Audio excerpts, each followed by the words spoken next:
بسم الله الرحمن الرحيم. الحمد لله رب العالمين، والصلاة والسلام على أشرف الأنبياء وخاتم المرسلين محمد وعلى آله وصحبه وسلم. ربنا اغفر لنا ولإخواننا الذين سبقونا بالإيمان ولا تجعل في قلوبنا غلا للذين آمنوا ربنا إنك رؤوف رحيم آمين. بنراني برز خوشويست مسلمانانی ئازیز،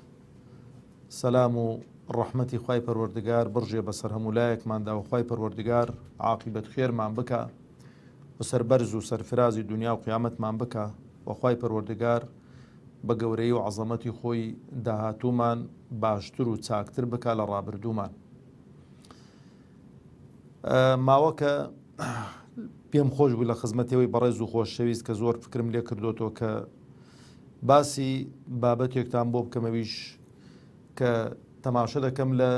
کەناڵەکانی ڕاگەیاندن هەندێک شت بە مەبەست دەور و ژێندرێتن و قسەی لەسەڵ دەکرێتن بۆ دروستکردنی شوبهە لە دڵی موسڵمانان و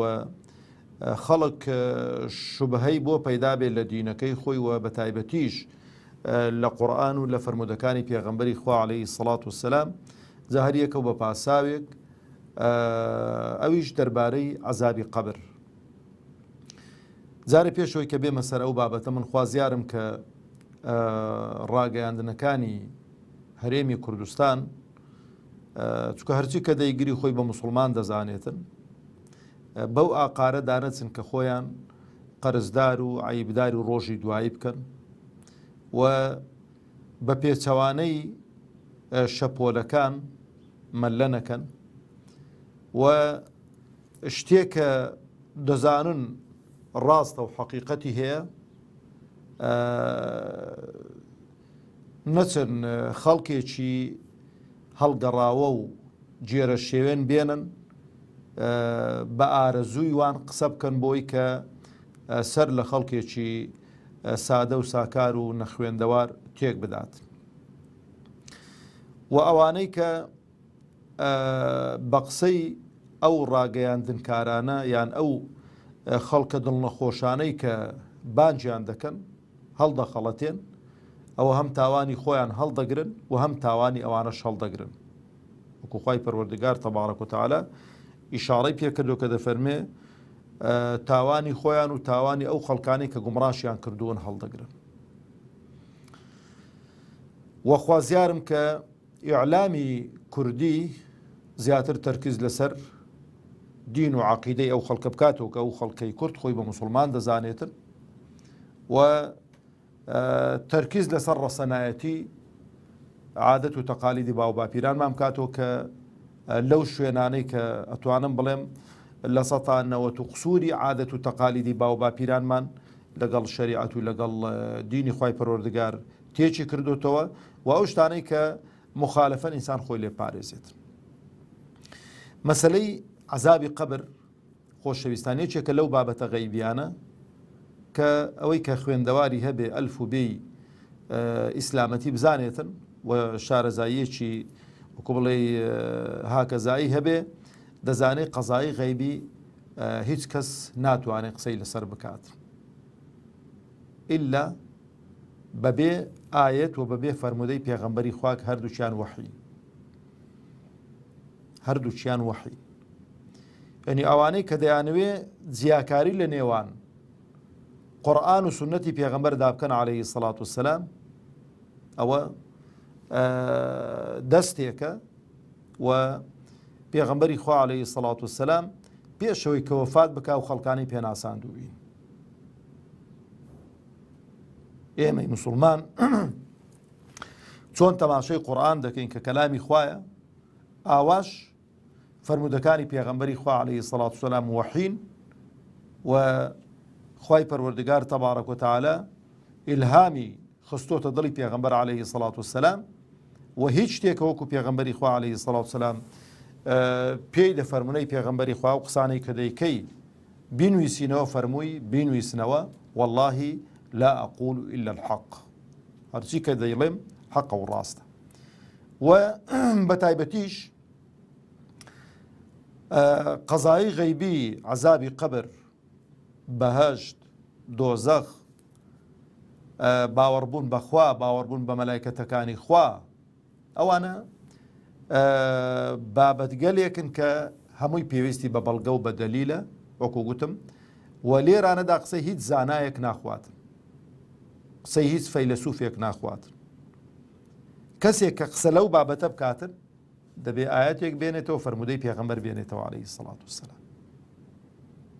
جای وایە لە جەهلیەتی یان لە بێ باوەڕیەتی ئەوە خوای پەروەردگار ساغی دەکاتەوە لە ڕۆژی دوایی کە بۆ نمونە دەڵێ عەزابی قەبر لە قورئان نەهاتووە بە حەدیث سابت بووە فەرزنا قەزایی غەیبی ئەگەر بە حەدیثی سابت بوو بێتن ئێمە هەر ئیمانمان پێێتی و چکۆکو گوتومان فەرمودەکانی پێغەمبەری خوا عەلەیهی سەڵات وسەلام بابەتێکن دانەبڕاون لە قورئان و لە وەحی خوای پەروەردگار تەبارەک و تەعالە دەربارەی عەزابی قەبر چەندان ئاەت ئیشارە بە عەزابی قەبر دەدەن کە عولەما 11 ئاەت ئیوا هەیە زیاتری ڕیز کردوون بەڵام من یەک ئاەتتان بۆ دێنمەوە لەبەر کەمی کاتەکە و چەندان فەرمودەی پێغەمبەری خوا عەلەیهی سەڵات وسەلام لە سەحیحی بوخاری و عەزابی قەبر گەیشتۆتە حەدی تەواتر هەم لە حەدیسەکان ئەوڕۆ کە ئەوەی کە بە دوای حەقائیق و ڕاستیەوە بێ زۆر چاچی بۆ دەردەکەوێتن هەر بڕۆ لە گۆگڵ یان لە هەر بەرنامەیەکی دیکەی فەرمودەکانی پێغەمبەری خوا عەلەیهی سەڵات وسەلام بەرنامەی چاک هەن کەلیمەی عەذابی قەبری بدێ بزانە داخۆ چەندان بە سەدان حەدیسی پێغەمبەرت دەداتی و هەموو ئومەتی ئیسلامی تا ئەمڕۆ ئەوەی کە پێی دەگوترێتن خوێندەوار هەمووی متتەفیق بوون لەسەر ئەو بابەتەکە ئەو بابەتە نکۆڵی لێ ناکرێت خوای پەروەردگار تەبارەک و تەعالە لە سوورەتی غافیر ئاەتی 46 دەفەرمێتن أعوذ بالله من الشيطان الرجيم النار يعرضون عليها غدوا وعشيا ويوم تقوم الساعة أدخلوا آل فرعون أشد العذاب هەر زۆر بە ڕوونی ئەوەی کە خوێندەوار بێ دەزانێ و ئاەتە باسی دوو عەزاب دەکا بۆ چییە بۆ فرعون و دار و دەستەی فرعون باسی عەزابێک دەکا کە عەزابی سەرەتاییە النار يعرضون عليها غدوا وعشيا ئاگرێک بەینە و ئێواران پێی سزا دەدرێن بەڵام ويوم تقوم الساعة لە دوای ئەو عەزابە کاتێک کە ڕۆژی دوایی دادێ و حەشر و حیساب دەست پێ دەکاتن ئەو جا دەفەرمێ ئەدخیلوا آل فرعون أشد العذاب دەفەرمێ ئالی فرعون سەختترین عەزابیان بدەن لە ناو ئاگری دۆزەخدا کەواتە دوو عەزابی جیان عەزابێک پێشەوەی ها يوم تقوم الساعة پێش قیامی ساعة النار يعرضون عليها غدوا وعشيا كإجماع سلف وخلف لسروينك وعذاب قبر أو جاء لصحيح بخاري سوار فرمودن بۆ هێناون کە پێم خۆش بەس لە صحیح بوخاری دا نەچم بۆ هیچ صحاحەیەکی دیکە کە هەموو لە هەموو صحاحەکاندا لە هەر نوع کتابەکەوە لە سنەنەکانی دیکەشدا بە سەدان فەرمودەی پێغەمبەر عەلەیهی سەڵات وسەلام باسی عەزابی قەبر دەکەن لە صحیح بوخاری کتابی ئاذان باب الدعاء قبل السلام لە پێشەوەی کە ئینسان لە نوێژێدا لە تەحیاتێدا سەلام بداتەوە بڕۆ تەماشەیکە لە حەدیسی ژمارە 832 مجلدی یەکەم سەفیحەی 166 دەفەرمێتن عروەی کوڕی زوبەیر ڕەزا و ڕەحمەتی خوای لەسەر بێ بۆمان دەجێڕێتەوە لە دایکمان عائیشە ڕەزا و ڕەحمەتی خوای لەسەر بێ دەفەرمێ أخبرته أن رسول الله صلى الله عليه وسلم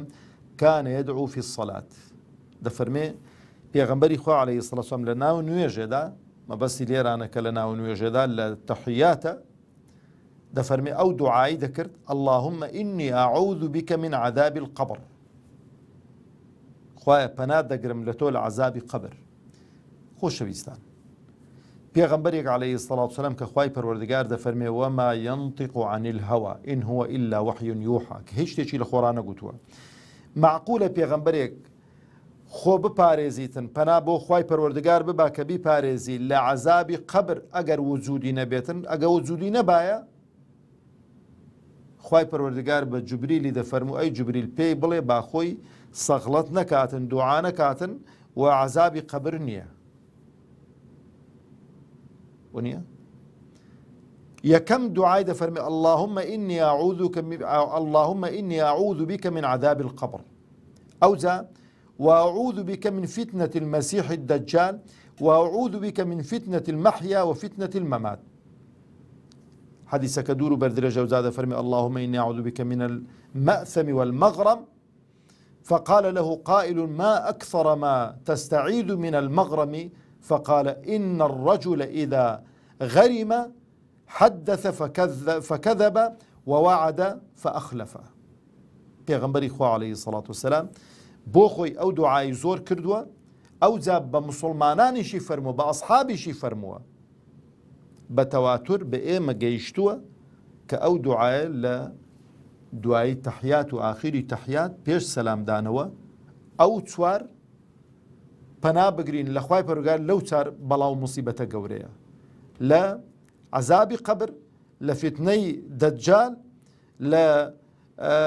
ناخۆشیەکانی سەرمەرگ و زیندوو بوونەوە. ئەو جابرا بەڕێزەکانی خۆم هەر لە سەحیح بوخاریدا لە کتابی ئەلکوسوف پێغەمبەری خوا عەلەیهی سەڵاتو وسەلام دیسان دایکی ئیمانداران ڕەزا و ڕەحمەتی خوای لەسەر بێ دەفەرمێ ئافرەتێکی یەهودی هاتە لای پێغەمبەری خوا عەلەیهی سەڵاتو وسەلام دەفەرمێ پێغەمبەری خوا عەلەیهی سەڵاتو وسەلام فەرمووی ئەعادەکی الله من عذاب القبر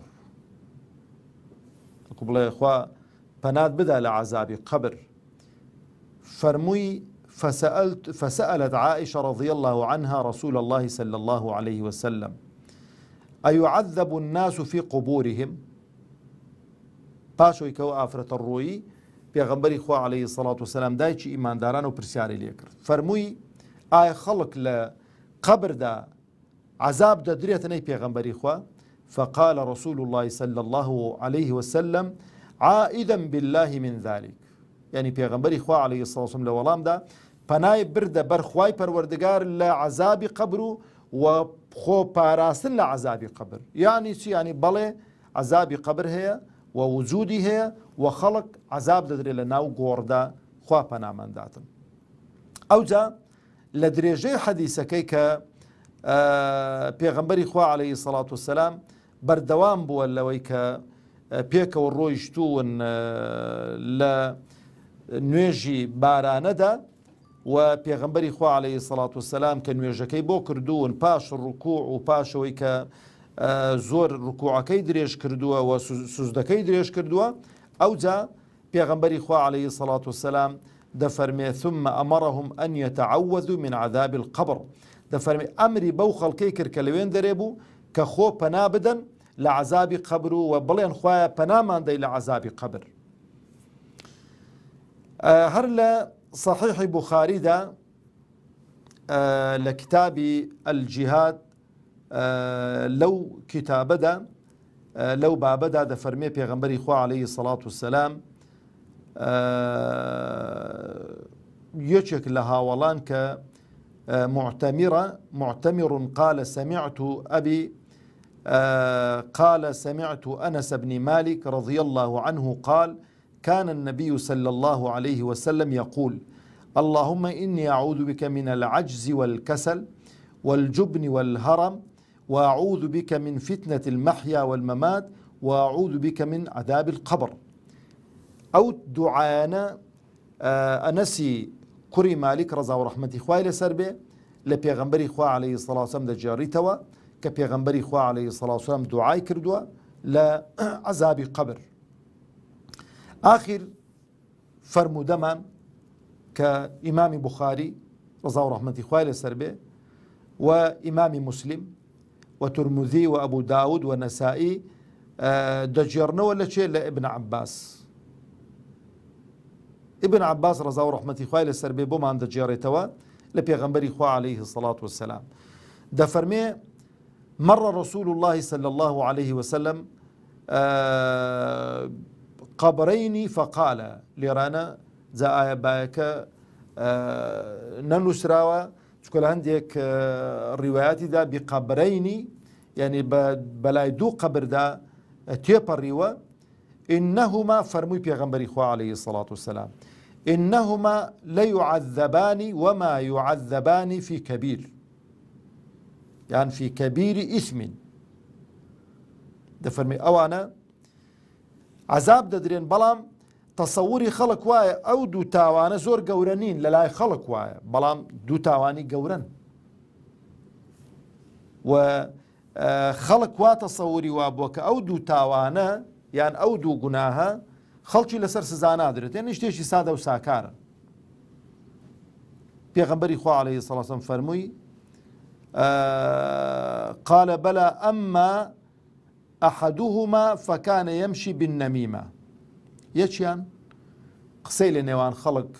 بردووە و هێناوە قسە و قسەڵۆکی کردوون لە نێوان خەڵکیدا وأما الآخر فكان لا يستتر من البول ئەوەی تریان خۆی لە پشکەمیز نەپاراستووە یعنی کە میزی کردووە یعنی بۆ نمونە بەرەو ڕووی بای کردویان بە پاوە میزی کردو بە بەرد و شتیوارەیدا کردو پشکە میزەکەی بۆ خۆی گەڕاونەوە. دەفەرمێ ثم دعا بعسيب رطب فشقه اثنين فغرس على هذا واحدا وعلى هذا واحدا ثم قال لعله يخفف عنهما. دەفەرمێ پێغەمبەری خوا عەلەیه الصەلاة وەسەلام دارێکیان بۆ هینە لە چی دارخورمایە هەر شتێکە کردێت و دەناوەندێدا شەقی کرد بەشێکی پارتێکی لەسەر ئەو قەبرەی چەقاند و پارتێکی لەسەر ئەو قەبرەی چەقاند فەرمووی بەشقم بە بەرەکەتی زکری ئەو دوو دارە تەڕە چکە هەموو شتێک زکری خوای دەکەن دەفەرمێت تا ئەوانە هیشک بن هەتا تەڕ بن ئەوانە بەشقم خوای گەورە لە شەفاعەتی یان لە بەرخاتری زکری ئەو دوو دارە تەڕە عەزابیان تۆزێک لەسەر سووک بێتن. ئەگەر عەزاب نەبایە برا بە ڕێزەکانی خۆم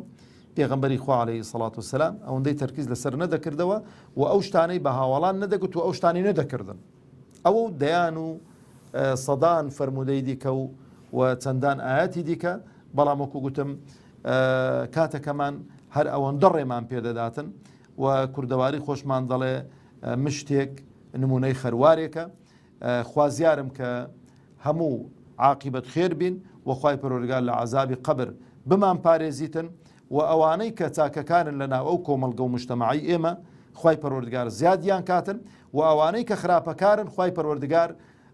هیدایەتیان داتن ئەگەر شایستەی هیدایەت نین خوای گەورە فەزحیان کا ڕسوایان کاتن بۆی کە خەڵک گوێیان لێ ڕانەگریتن و نەبنە فتنە بۆ خەڵکی. خوای پەروەردگار